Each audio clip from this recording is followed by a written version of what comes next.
émission est offerte par OneXBet.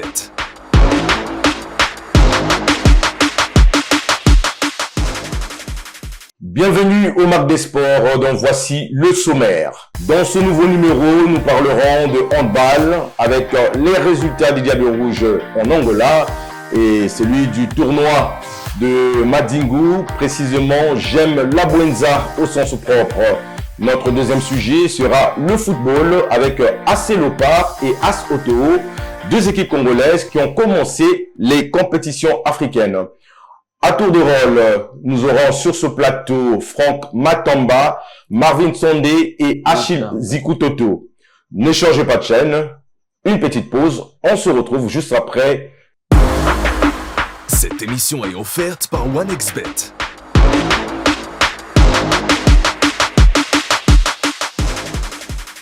Avec OneXBet, les paris deviennent accessibles à tous. Pas besoin d'un gros budget pour ressentir l'adrénaline. Alors, messieurs, nous allons donc commencer avec le handball. Franck Matamba, bienvenue sur ce plateau de Mag des Sports. Merci, l'honneur. Achille, bonjour. Bonjour Francis. Alors, nous allons ouvrir ce nouveau numéro de Mag des Sports avec le handball. Le handball, nous avons donc vécu ce tournoi J'aime Madingu au sens propre. Nous allons d'abord, avant de commencer notre débat, nous allons d'abord écouter l'entraîneur de AS Otoo, sans oublier bien sûr le préfet de la Buenza. On écoute tout ça et après on revient pour le débat. Suivez. Pour nous, vraiment, c'est quelque chose de merveilleux. C'est vraiment quelque chose de précieux pour nous parce que ça aussi, ça nous permet d'enlever le stress. Parce que malgré depuis qu'on avait mis le stade, ces événements-là sont un peu rares ici. Mais ça nous fait quand même plaisir. Il y a de la joie. C'est le handball qui a gagné aujourd'hui. C'est ça notre réussite. Je pense qu'un stade complet comme ça et 500 athlètes sur une place, on n'a pas besoin. On fête le handball, la première ou la deuxième place. Moi, je suis déjà satisfait d'être rentré en finale. Mes joueurs n'ont pas entraîné 3 mois. On était hors stade, hors balle. L'organisation, je pense que parfait, ce serait un mot trop haut, mais c'est presque parfait. Pourquoi? Nous, on n'a pas encore tellement d'expérience d'organiser un grand tournoi comme ça. Moi, je vous assure, j'ai dit à tout le monde ici, pendant qu'on a organisé tout ça, des grandes équipes d'Europe ne peuvent pas s'accomplir et dire on a fait un tournoi de 23 équipes. Non, c'est des tournois de 5, 6, 10 équipes. 23 équipes, c'est énorme. Toute ma satisfaction au regard des résultats auxquels vous êtes parvenus, de la maturité des participants et du bon déroulement du tournoi. À votre retour dans vos départements respectifs, vous allez améliorer vos performances afin d'affronter la deuxième édition que la Buenza souhaite abriter une fois de plus pendant les grandes vacances scolaires. Je renouvelle une fois de plus ma gratitude à la commission d'organisation pour sa bonne collaboration. Alors, messieurs, Achille Zikutoto, comment tu apprécies donc ce tournoi de Madingu? Alors, Francis, j'aimerais emprunter l'expression qui est tautologique, mais que j'aime bien. J'ai été témoin oculaire, justement, de cet événement et à la lumière de ce que nous venons d'entendre de ce jeune supporter, un jeune de Madingu qui n'avait jamais vu une telle compétition être organisée dans ce complexe.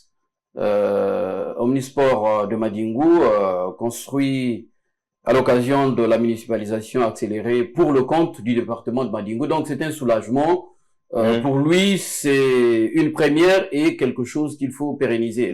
Lorsque je suis le coach Zoran Batinic, pour lui, c'est un gros soulagement pour ces handballeurs qui étaient en jachère et j'ai été surpris d'entendre quand même d'un Européen que jamais de son expérience il a vu même les grands clubs européens organiser des compétitions de cette envergure, d'abord en nombre, en quantité d'équipes. 26, 23, je crois, 23 clubs de l'élite. On va dire, c'est tout le gratin, justement, du handball de l'élite congolaise. Et le préfet, justement, qui fixe rendez-vous pour l'année prochaine, mais qui d'abord félicite à juste titre, justement, le président général du club multidisciplinaire DGSP, le général Serge Oboa, pour cette initiative, pour cette volonté de voir la jeunesse, justement, être autour des occupations saines, donc à travers le handball. Alors, pour le reporter que j'étais, nous n'attendons que ce genre d'événements, comme qui dirait, comme a dit, pour paraphraser le préfet de la Bwenza, Marcel Nganongo, ces installations doivent être utilisées à bon escient, et les utiliser à bon escient, c'est organiser des compétitions telles que celles que nous avons assistées à Madingu, et donc c'est peut-être une passe qu'il a donnée aussi à deux autres préfets, pour préfets, aux maires, parce que, rappelons-le, le code du sport, donc la loi numéro 23-2023 du 27 juillet 2023 donne la primeur aux collectivités locales d'accompagner aussi justement les clubs, les fédérations dans l'organisation de telles compétitions. Alors Franck, on va quand même rappeler à nos téléspectateurs que tu fus un handballeur, tu as joué dans l'Étoile du Congo, plusieurs fois champion du Congo, et tu as aussi participé à des compétitions au niveau international. Qu'est-ce que tu as ressenti étant présent à Madingu par rapport à ce tournoi? Déjà, de prime abord, je dois rappeler à ceux qui nous suivent le contexte par lequel ce tournoi de Madingu s'est tenu. Déjà, l'ensemble des infrastructures construites par le président de la République aujourd'hui se trouve dans un état de développement très avancé. Exactement. Mais lorsque le conseil spécial du président de la République, le directeur général de la sécurité sociale, le président général du club multidisciplinaire DGSP prend l'engagement d'organiser un tournoi à Madingu, tous on est conscients. Qu'est-ce qu'on a vu du ministère? Le ministère a bondi le nôtre, il fallait parler que ce tournoi se tienne. Alors, grâce au leadership du préfet du département, le tournoi s'est tenu et on a vu l'engouement de la jeunesse et c'est un plaisir. C'est vraiment un plaisir. Nous allons toujours rester dans le handball. Cette fois-ci, nous allons faire un petit voyage de l'autre côté de l'Angola, là où les Diables Rouges du Congo, dames, ont pris part au tournoi du cinquantenaire de l'indépendance de l'Angola à Luanda. Les Congolaises ont remporté donc 2 rencontres face au Portugal et à la Lituanie. Le dernier match face à la Lituanie, elles ont fait 26-21, mais ont perdu un match devant le pays organisateur qui est l'Angola lors du match d'ouverture. Alors, Franck, tu as suivi ce tournoi de près parce que là aussi c'est l'équipe nationale, dames, l'équipe faniante de notre équipe, de notre sélection. C'est vrai qu'il n'y a pas eu beaucoup de joueuses locaux qui ont pris part à cette compétition, mais c'était plus des joueurs venus de l'étranger. Quelle analyse tu fais par rapport à ce tournoi, vu le contexte de la crise qui se passe actuellement au niveau du handball et vu ce tournoi on a vu que des joueurs expatriés? Mon cher Francis, mon analyse va se focaliser sur 2 sens. Oui, je t'en prie. D'abord, le premier, en tant qu'ancien handballeur, on ne peut que féliciter parce qu'elles ont quand même battu 2 équipes occidentales. Oui. Mais le deuxième analyse, c'est dans le cadre où que ces victoires ne reflètent pas la réalité du handball congolais sur le terrain. Aujourd'hui, vous pouvez vous rendre là où s'entraîne le club Étoile du Congo ou bien Cara, vous allez comprendre que le niveau de handball est très bas. Vous et nous, on était à Madingu, on a vu. Lorsque vous prenez le handball masculin et dames, il y a une grande différence. Chez les hommes, vous n'avez jamais eu la finale entre BMC et CCG, vous voyez que c'était serré. Mais chez les femmes, la logique a été tenue, c'est la DGSP. Donc, en fait, ces gens-là qui sont aujourd'hui à la tête de la fédération doivent comprendre que nous, le Congo-Brazzaville, on a fait comme la Guinée-Conakry. La Guinée-Conakry a procédé par les expatriés. Mais qu'est-ce qu'ils ont fait derrière? Ils sont focalisés sur la formation des équipes de jeunes. Mais c'est ce qui ne se fait pas. Mais la toute dernière fois que la direction technique du bureau fédéral sortant a osé de mettre en place une sélection, dans le compte du challenge du trophée qui devait se tenir à Brazzaville, mais qu'est-ce qu'on a constaté? On a constaté que c'est les femmes au foyer qu'on est allé prendre, des mamans. Des mamans avec plusieurs enfants à charge. Ça ne reflète pas. Et vous voyez, donc c'est de la tricherie. C'est de la tricherie, c'est de la tricherie. L'objectif, c'est de gagner pour plaire aux autorités pour dire que ça travaille. Voilà, ça travaille. Ça ne travaille pas. Les victoires de l'équipe nationale en Angola, la majorité de ces athlètes sont des mercenaires. C'est pas le fruit. C'est pas le fruit. C'est une joueuse locale, je pense, non? Ouais, je crois bien. Je crois bien, c'est Jeanne, celle qui est à Interclub. Voilà. La majorité, ce sont les joueuses qui sont sorties de l'étranger et les joueuses qu'on a changé de nationalité. Voilà. C'est pas une mauvaise chose. La France le fait, plusieurs nations le font. Mais ce travail doit être suivi à la base. Les gens doivent revenir au bon sens, de mettre en place des structures adéquates pour que, au niveau de la formation, que ce travail se fasse.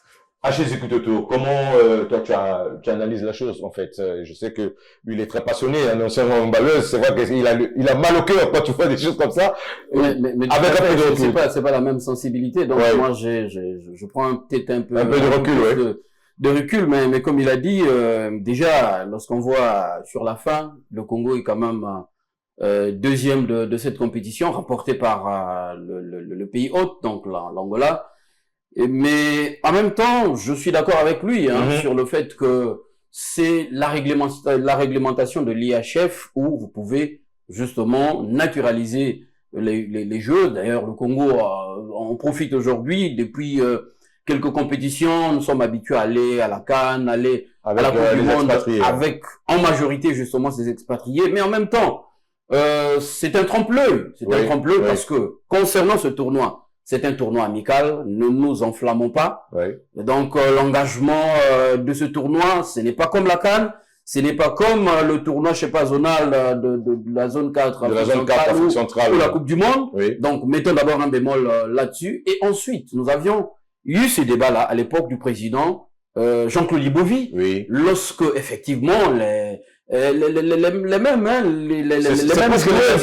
mêmes joueuses ont été enrôlées. Nous avons dit sur ce plateau, nos téléspectateurs peuvent se rappeler que faire comme ça, ce n'est pas mauvais, mais faire comme Franck a dit, c'est la meilleure chose. Prendre justement ce tremplin-là, donner le goût de la victoire au Congo à travers les binationales, mais en même temps, il faut se focaliser justement sur effectivement la préparation, la formation à la base. Je pense que c'est comme ça que le Congo peut remonter le niveau de ce handball, parce que on se souvient les Linda Zalai, les Nicoloba, l'éternel Maman Solange Kouleka, elles sont sorties justement de la formation de la base, donc de l'école, des petits clubs, et puis elles sont arrivées juste qu'au niveau elles sont arrivées en équipe nationale. Alors, donc pour boucler donc ce sujet, une petite question, parce que ça va faire peut-être l'actualité d'ici quelques semaines, parce que ce tournoi c'est bien beau, mais il faut revenir à la réalité du pays. Le ministre avait refusé justement la proposition du bureau entrant de quitter la CECAS. Et il faut revenir à cette réalité-là. Alors, vous, comment vous analysez la suite des événements par rapport à ce petit conflit qui y est encore, parce que vu la démarche du ministre de ne pas accepter la sortie de la Fédération congolaise de handball de la CECAS, ça va sûrement faire rebondir cette affaire au niveau de la CECAS rapidement, et puis on va changer de sujet. Franck. Lors de la tenue de ces élections-là, M. Zayed, un Tunisien, où se trouvait-il? Président de la commission. C'est inacceptable. C'est une déception. Vous pensez que ça va rebondir? Mais si ce monsieur-là revient au niveau de la CECAS. Mais la CECAS, sans oublier que les actes administratifs de la CECAS ont été déchirés par ce monsieur. Lucien Envoyé a été menacé. Donc, lorsqu'il va revenir, certainement, on va répartir à la base de repas, là où les choses se sont arrêtées. Francis, je reviens très rapidement, je reviens sur ce que j'avais déjà dit, parce que j'ai entendu que la première préoccupation justement de Madame Linda Zalai, notre gardienne que nous avons admirée en tant que handballeuse, avait pensé sortir de la CECAS. Moi j'avais dit c'était une fuite en avant, et c'était incohérent parce que l'orientation ou l'injonction d'avoir une juridiction nationale, c'est une orientation, je me rappelle à l'époque c'était déjà l'IHF, la CAB, et ensuite le ministère de Sport qui, avec le comité olympique et sportif congolais, avait créé, on va dire que c'est une émanation justement du comité olympique, mais le ministre Opimba à l'époque avait fait obligation. Et la loi du sport, le code actuel du sport, reconnaît la CECAS comme la juridiction qui est censée régler justement les litiges sportifs. Donc, si la FECOHAND y sort, ça veut dire que la FECOHAND ne devrait plus appartenir à la famille olympique congolaise et ipso facto être considéré peut-être, je le dis en minuscule, un rebelle au niveau de la CAB. Alors, nous allons faire une petite pause avec notre sponsor, le temps pour nous de recevoir Marvin Sandé qui est de l'autre côté pour le sujet du football. On se retrouve juste après. Routine matinale, agitation quotidienne. Mais il y a toujours du temps pour le jeu. Certains se fient à leur instinct. D'autres calculent. Certains vivent pour le frisson. D'autres jouent calmement. Qui que vous soyez ou quels que soient les résultats de votre jeu, seules les émotions comptent. C'est votre moment. À vous de jouer. Votre formule. Paris pour tous. Révélez-vous. 1xBet. Avec 1xBet, vous bénéficiez d'une plateforme fiable, de paiement rapide et de promotion généreuse. Inscrivez-vous dès maintenant. Entrez le code promo qui s'affiche sur votre écran. Jouez dès maintenant. Nous allons ouvrir la page football avec AS Léopard et AS Ottawa qui ont joué leur premier match en compétition africaine.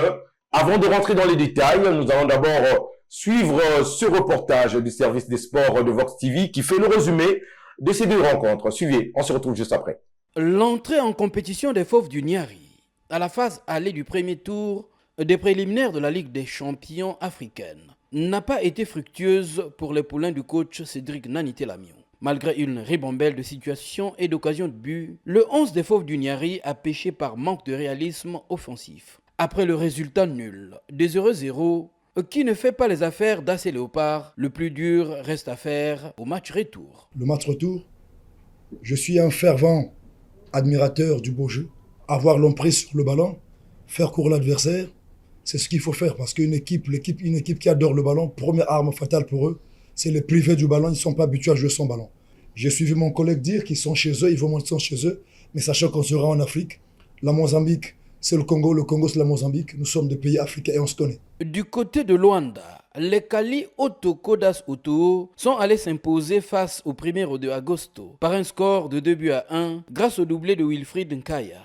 Cette victoire, qui ne qualifie pas déjà le club jaune et bleu d'Ottawa au prochain tour, lui donne une légère marge de manœuvre pour capitaliser ce résultat au match retour à Brazzaville. Alors, Marine, nous allons d'abord commencer par cette rencontre de AS Ottawa face à 1er d'Agosto d'Angola. 2-1, c'est quand même quelque chose de très positif pour AS Ottawa qui remporte son match à l'extérieur, cette première sortie. On va dire très honorable. Vous savez que c'est une victoire très retentissante. Aujourd'hui, aller gagner en terre angolaise, c'est pas donné à tout le monde, surtout face à l'un des cadors, on va dire, du football angolais, à savoir les Noirs et Rouges du 1er de Agosto qui ont joué dans leurs installations. Donc, un stade, il faut rappeler, qui est comme le stade de l'unité. Exact. Qui Exact. appartient à 1er d'Agosto. Exact. Donc, on pouvait déjà se dire que les carottes étaient cuites pour Ottawa, mais c'était sans compter justement sur la détermination des joueurs de cette équipe, dont la plupart aussi, on va dire, sortent du charme. Et ils ont donc cette chaleur de la compétition en eux, et c'est ce qui leur a profité hier aussi. On s'est vu un Kaya s'illustrer de la meilleure des manières avec un doublé. Donc, ce sont des signes, je crois, déjà positifs qui viennent aussi montrer que la préparation, c'est quelque chose de très capital, très important parce que beaucoup de matchs amicaux avant d'y aller. Oui, exactement. Même quand les moyens n'étaient pas encore arrivés à disposition, cette équipe était en train, tant bien que mal, de se préparer. Donc, je crois que le mental des joueurs était déjà justement voilà, disposé, focus sur ce match. Donc, je crois que ce qui en a suivi, justement, sportivement, ça n'a pas menti. Donc, voilà, il faut toujours travailler parce que ce n'est qu'avec le travail qu'on obtient de bons résultats, qu'on fait de très bonnes performances. Donc, on va souhaiter bonne chance à Otoyo et puis on va leur demander d'aborder la manche retour, justement, dans le même état d'esprit que le match aller, parce que c'est très important aussi. On ne doit pas se dire que, étant donné qu'on a gagné à l'extérieur, le retour sera facile parce que ça aussi, ça peut réserver d'autres réalités. Donc, il faut déjà se préparer à faire face à toute éventualité. Alors, Rachid Zikutoto, comment tu analyses cette victoire de Assoto à l'extérieur? C'est vrai que on avait du mal à mettre une pièce sur Assoto, vu les contextes que nous avons vécus pendant presque une année blanche sans football.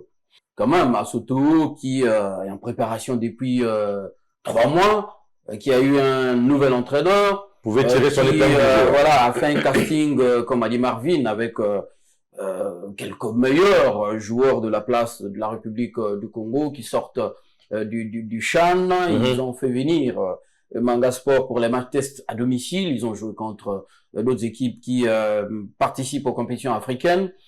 Et c'est une tendance aussi, je crois, c'est un palier que Assoto, à travers un match, on va pas tout oublier, mais Assoto avait des difficultés souvent lors des campagnes précédentes à l'extérieur. Et là, ils vont entament de la compétition, ils remportent cette première manche. 9-0 en Algérie, je pense. Justement, cette première manche, mais après, rien n'a encore fait parce que la qualification devra se jouer à domicile le dimanche prochain. Parce que le premier Odagosio, il faut le dire aussi, c'est une équipe structurée. On venait d'expliquer ici qu'ils ont joué dans leur installation. Le stade de premier d'Agosto dépasse en capacité déjà. Je ne veux pas être dans les détails. Massamba Débat, c'est à peu près comparable. Ça voisine un peu le stade de Kintele. Donc, c'est des joueurs qui sont dans des conditions optimales. Et donc, ils sont capables aussi de venir faire la surprise, mais étant donné que Assoto les a joués à la manche aller, je pense que le staff technique et ces joueurs qui prennent maintenant de l'expérience en compétition africaine, on parle là de Wilfried Kaya qui fait le doublé, qui a séjourné pendant quelques années du côté du TP Mazembe. Et donc, sans effectivement briller, bon, c'est peut-être sa raison qu'il est en train de prendre sur lui-même. Ok, monsieur. Bon, voilà, donc, bonne chance à Otto pour la manche. Alors, revenons un peu à la maison, parce que AC Leopards a aussi joué ce week-end. Par contre, pour AC Leopards, un retour plutôt timide en compétition africaine, 0 but partout face à Black Bulls, ici à Massamba Débat.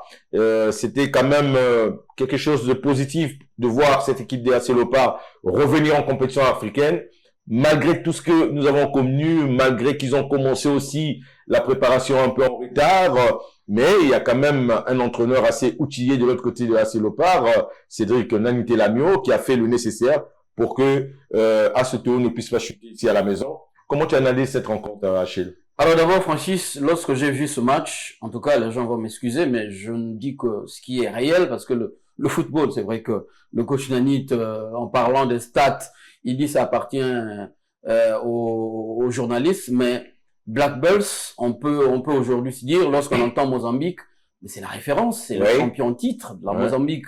C'est un club. Vous savez que le football africain, le curseur est en train d'aller un peu plus vers l'Afrique de l'Est. Suivez mon regard. Regardez un peu à quel niveau les clubs tanzaniens sont. Exactement. Donc, Black Bulls, c'est pas une équipe, c'est pas une faire-valoir.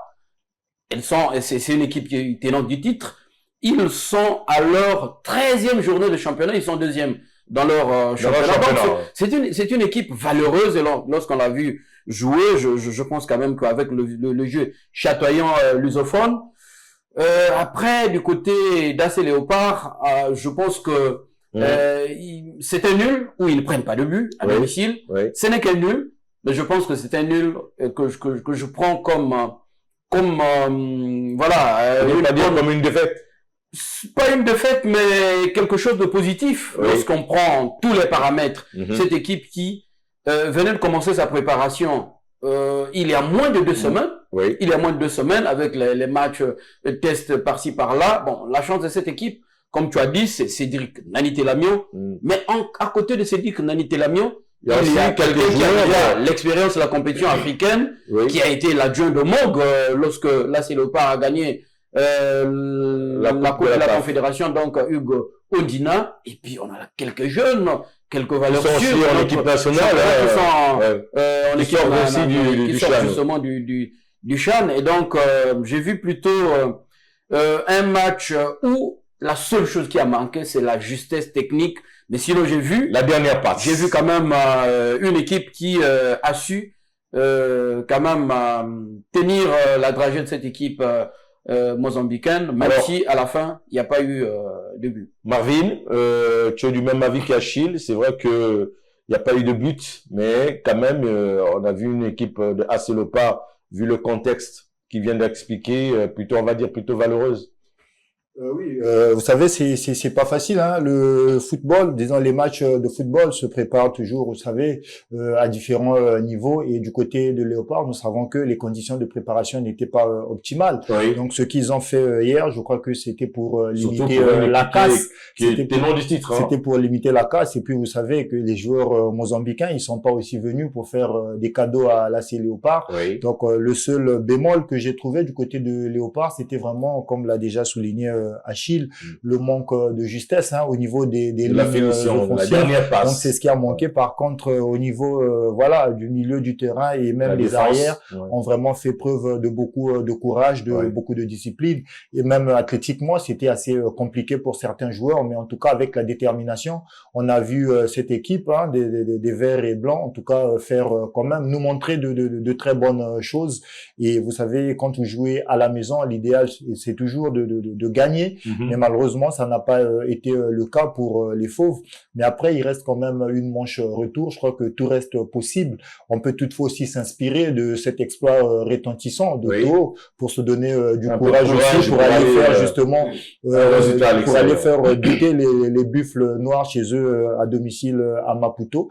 Et donc, je crois qu'il y a quand même assez de travail à faire du côté de Léopard. Il y a beaucoup d'ajustements, surtout tactiquement aussi, parce que on a quand même vu certains déchets. Et voilà, le coach Nanit a cette intelligence, je pense, comme l'a dit Achille, il forme une doublette assez intéressante avec le coach Hugo Ondina. Donc, ils vont, je pense, voir ce qu'il n'a pas, tirer toutes les leçons qui s'imposent afin d'aller mieux se défendre de l'autre côté pour la manche retour. Et puis cette équipe de Black Bulls, depuis un certain temps, elle devient spécialiste des matchs nuls.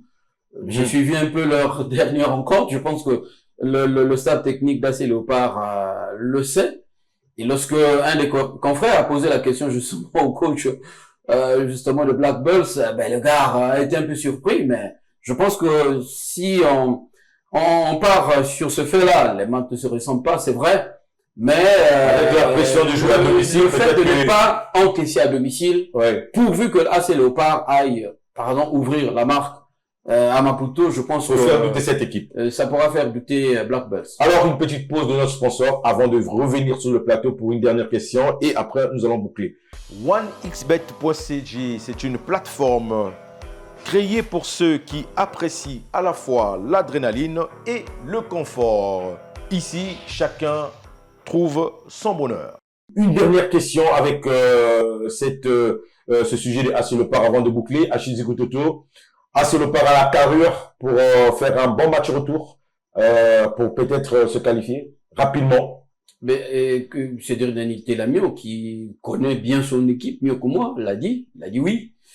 Moi, je suis en termes, je parle en termes, si on y met un peu le patriotisme, on sait bien, parce que l'AS Léopard, on se rappelle encore, en 2012, c'est quand même l'AS Léopard qui fait que le Congo puisse avoir doublé le nombre qu'il a aujourd'hui. Exactement. Donc c'est de l'intérêt justement de tout le monde, tous les Congolais, toutes les membres des ancêtres, et tout le monde d'être derrière ces deux clubs-là, aussi bien c'est Léopard que Asoto, pour qu'il aille loin dans la compétition pour doubler ce nombre qui est désormais à 2 représentants congolais en compétition.